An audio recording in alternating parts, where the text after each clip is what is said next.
সেটা হচ্ছে ভারতের সাথে আমরা স্বার্থ রক্ষা পাবো। আমি প্রায় দেখি ভারত আমাদের সাথে মুক্তিযুদ্ধের সময় কি কি করেছে এই আলাপটা আনা হয়, একেবারে অযৌক্তিক আলাপ বলে আমি মনে করি। এমনকি আমি দেখেছি প্রধানমন্ত্রী যখন জনাব মোদির সাথে বসেছেন, তারপর যে ব্রিফিং সেখানে বলছেন, প্রেস ব্রিফিংয়ে বলছেন, এবং সেই আলাপটা আজকে এখানেও আসলো, আহমদ হোসেন ভাই করলেন। মানে আপনি আমাকে স্বাধীনতার সময় সাহায্য করেছেন, সো হোয়াট? দ্বিতীয় বিশ্বযুদ্ধে সোভিয়েত ইউনিয়ন কি মিত্রপক্ষের সাথে? আমাদের তো সেই পক্ষ থেকে সেই কৃতজ্ঞতা তো থাকবে না, থাকবে না কেন? আর পরবর্তীতে কি হবে কয়েকটা এক্সাম্পল দেই আমি। কয়েকটা এক্সাম্পল, দ্বিতীয় বিশ্বযুদ্ধে সোভিয়েত ইউনিয়ন তো মিত্রপক্ষের সাথে যুদ্ধ করেছে, আমেরিকার সাথে করেনি। ওরা তো অক্ষশক্তির বিরুদ্ধে যুদ্ধ করেছে। যুদ্ধ শেষ হতে না হতে সোভিয়েত ইউনিয়নের সাথে আমেরিকার শত্রুতা তৈরি হয়নি? হয়েছে। যাদের সাথে আমেরিকা যুদ্ধ করলো মিত্ররা, ব্রিটেন, ফ্রান্স, সবাই, সেই জার্মানি, ইটালি, জাপান, প্রত্যেকে তারা বন্ধু হলো। এরপর তারা এখন একই বন্ধু। ভিয়েতনাম ওয়ারের সময় চায়না সিরিয়াসলি সাহায্য করেছে ভিয়েতনামকে আমেরিকার বিরুদ্ধে ফাইট করার সময়। সাউথ চায়না সি নিয়ে যদি আজকে কোনো যুদ্ধ বেঁধে যায় তাইওয়ানকে কেন্দ্র করে, ভিয়েতনাম যদি যুদ্ধ করে সে আমেরিকার পক্ষে যুদ্ধ করে। আমাদের এখানকার প্রেক্ষাপট তো ভিন্ন না, একেবারেই ভিন্ন না। আমি এই কথাটাই বলছি। প্রথম কথাটা হচ্ছে ভারত, আমি ব্যক্তিগতভাবে মনে করি শুধু শেষ মুহূর্তে আসা বলে না, আমাদের মুক্তিযোদ্ধারা ওখানে যাওয়া, ট্রেন হওয়া, শরণার্থীদের সাহায্য করা, সবকিছু মিলে ভারত না হলে আমাদের স্বাধীনতাটা কোনোভাবেই এরকম ইজি হতো না, আমি মনে করি। কিন্তু ভারত তার একটা স্ট্র্যাটেজিক প্রয়োজনে এই কাজটা করেছে, এটা আমাদের বুঝতে হবে। কেন এত কৃতজ্ঞতা? কি তার সেই স্ট্র্যাটেজিক প্ল্যানটা কি ছিল? পাকিস্তানকে ভেঙে দিতে চেয়েছে, দুর্বল করে দিতে চেয়েছে। আমি একটা উদাহরণ দেই। ভারত তার যে সেভেন সিস্টার্সের, এরা অনেকে স্বাধীনতা চায়, কাশ্মীর চায়, কেউ এটার বিরোধিতা করে। ভারত কিন্তু পাকিস্তানের বালুচিস্তান স্বাধীন হোক সেটা চায়, তাকে পেট্রোনাইজ করছে। কেন করছে?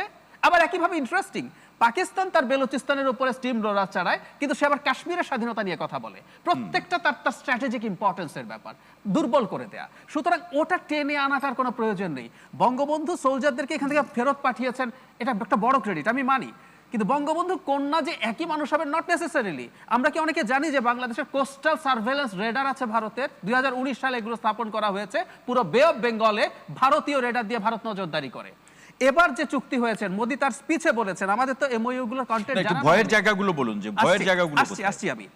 আমাদের যে এমওইউ গুলো হয়েছে সেই এমওইউ গুলোতে আসে নাই। জনাব মোদি তার স্পিচে ক্লিয়ারলি বলেছেন আমরা একটা জয়েন্ট স্যাটেলাইট ভারতের সাথে আকাশে স্থাপন করব, যেটা একটা রিমোট সেন্সিং স্যাটেলাইট। মানে আপনি আকাশে বসে মাটির সবকিছু দেখবেন।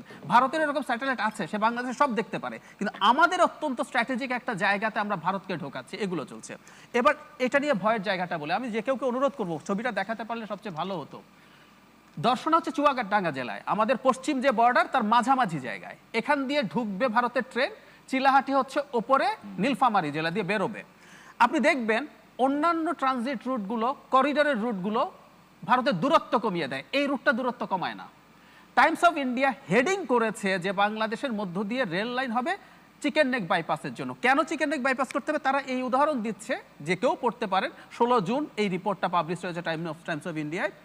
ওরা বলছে যে 2017 সালে একটা ডোকলাম স্ট্যান্ড অফ হয়েছিল ভুটানের ওখানে একটা জায়গা নিয়ে, ভারত এবং চাইনিজ ফোর্স। এই যে লাদাখে হলো তার আগে ওখানে হয়েছিল। ওরা 2 মাসের মতো মুখোমুখি ছিল।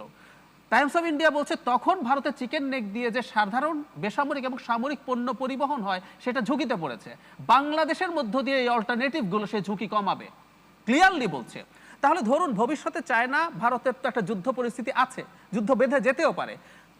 যখন চিকেন নেক প্রবলেমে পড়বে, আমাদের দেশের ভেতর দিয়ে যখন ভারতের মিলিটারি গুড যাবে, আমরা তো একটা পটেনশিয়াল আক্রমণের জায়গায় পড়ে যাব, এটা খুব স্বাভাবিক। তো আমরা এই ঝুঁকিগুলো আসলে তৈরি করছি।